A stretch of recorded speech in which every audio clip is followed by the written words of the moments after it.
Twongeye kubasuhuza abakunzi ba shene amashira kinyuma. Turi kuwa mbere ku itariki 25 z'ukwezi kwa kane umwaka w'ibihumbi bibiri na makumyabiri na kabiri. Tubafitiye inkuru yihutirwa, amakuru ashyushye. Muri aka kanya gashize, imirwano ikomeye cyane ihanganishije ingabo za FRN n'ingabo za RDF muri centre ya Bweyeye rwagati. Amakuru atugezeho nuko guturuka saa 11:05 kugeza hafi mu masaa 12 n'igice rwari rwambikanye hagati ya FRN na RDF, aho ingabo za FRN zicemo amatsinda zigaba ibitero bikomeye ku birindiro biri muri centre ya Bweyeye ku ngabo za RDF. Amakuru yatugezeho nuko FRN yari yitwaje intwaro zikomeye cyane, kuko humvikanye ibibunda biremereye ku mpande zombi, haba ku ruhande rwa RDF no ku ruhande rwa FRN. Humvikanye urusaku rw'ibibunda n'amabombe. Amakuru atugezeho rero nuko RDF yatakarije abasirikari benshi, abandi bagakomereka.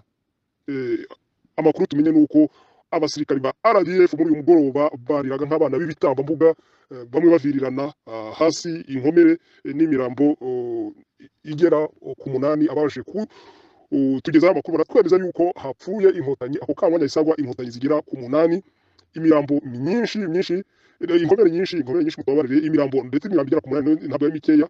Inkotanyi zitari munsi y'umunani zasize ubuzima ku kamwanya, ariko akaba ari umubare ushobora kuza kwiyongera, kuko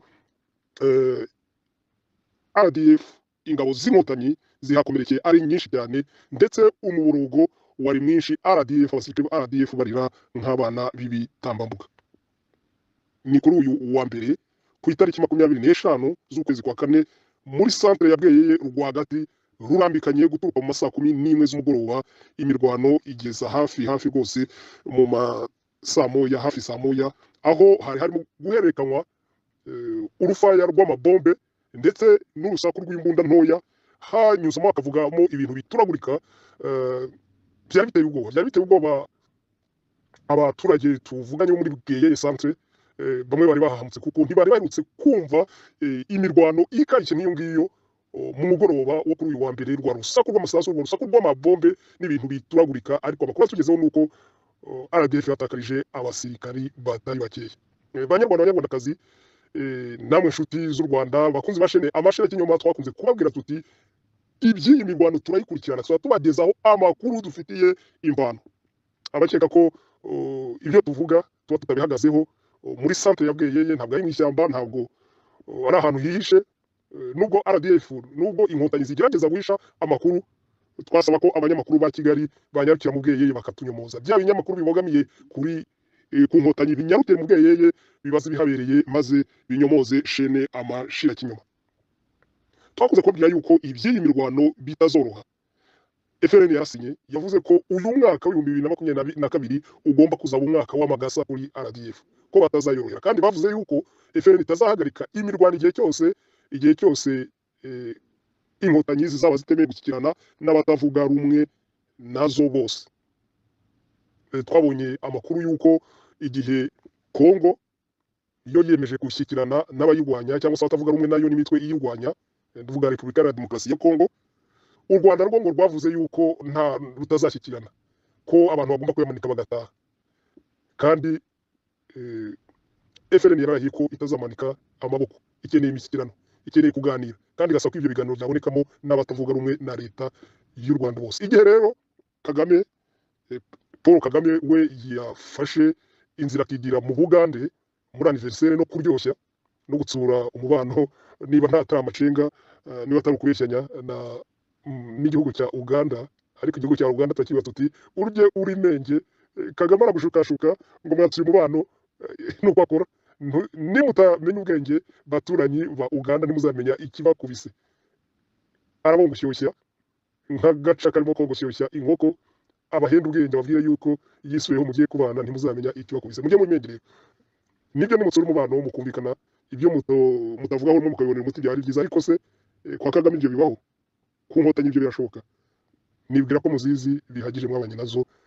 Murye mwibenge baturanyi ba Uganda. Igihe rero Kagame we arimo kuryoshya, yagiye muri anniversaire no kubeshya igihugu cy'Ubugande no kugerageza kugenda ubwenge, abasirikare be mu bweyeye bari barimo barira nk'abana b'ibitambambuga, imiborogo aho abantu b'abagabo bakuranwaga mu kurira nk'abana b'ibitambambuga. Gusa icyo tumenye ni uko inkotanyi zirahakubitikiye ziratakarije abasirikari barenga bagera ku munani, kandi inkomere ni nyinshi. N'umubare uza kwiyongera byanze bikunze kuko inkomere zikomerekeye muri bweye centre muri uyu mugoroba ni inkomere zitari nkeya.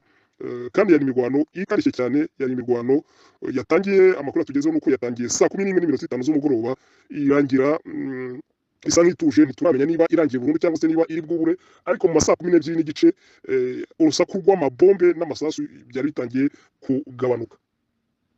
Tukaba dusaba rero inkotanyi kutagumya gutwika inzu ngo zihishe umwotsi. Ese ko muhisha ibyabereye mu nkengero za Nyungwe, mugahisha ibyabereye muri Nyungwe, mugahisha ibyabereye mu misozi, ibi birimo kubera muri centre noneho murabihisha mute? Ese abanyamakuru batangaza iby'imirwano murabafunga? Turabibutsa yuko FRN gitangira imirwano, abasore batatu bakoreraga kuri chaîne kuri murandasi batangaje bwa mbere iby'ibitero bya FRN mu bweyeye, barafunzwe na n'ubu ntibigeze baburanishwa. Nta dosiye bagira, bagiye kubikwa mu gihome kugira ngo babere akabarore abandi banyamakuru bose bagerageza gutangaza iby'ibitero bya FRN. Ese FRN ko noneho irimo kugera ikagera mu masantere ikarwana guhera saa 10 z'umugoroba, hari hakiri kare, ntabwo yitwikiye ijoro, irwanya na RDF kugeza aho ingabo za RDF zirukanse zita centre. Nibwo imirwano yatangiye gusa nk'ihosha gatoya mu masaa 12:30 centre bayitaye. Ese inkotanyi ziragumya kubeshya yuko FRN itazimereye nabi? Ese ko imirambo iguye aho ngaho y'ingabo za RDF abaturage bayibonye? Ese ibyo nabyo barabihisha bikunde? Ese izo nkomere ziviriranye zaborogaga zirira nk'abana b'ibitambambuga ko zumvishwe n'abantu bose? FPR emera ko ufite ikibazo, ukemura ikibazo, kuko iki kibazo cya FRN ntabwo kizakorohera. FRN yatangiye mubiciranye rero mwibwira yuko ari ibintu byoroshye, ariko biragenda bigaragara yuko urugamba rutazapfa guhagarara. Imirwano ntabwo izapfa guhagarara, ahubwo bigiye kuba intambara ikomeye cyane, kuko dufite impamvu tubivuga.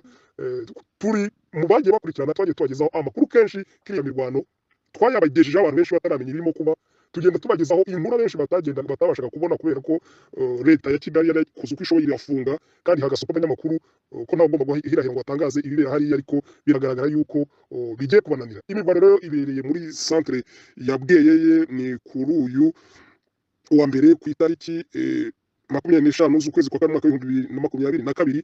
Turagumya tubakurikiranire uko imirwano yarangiye. Ese yarangiye mu kanya tumenye ko yari imaze guhoshaho gatoya, ariko turagumya tubakurikirane aya makuru, inkuru irambuye mu masaha ari imbere. Mukumye mukurikire ibiganiro bya chaîne Amashira Kinyoma.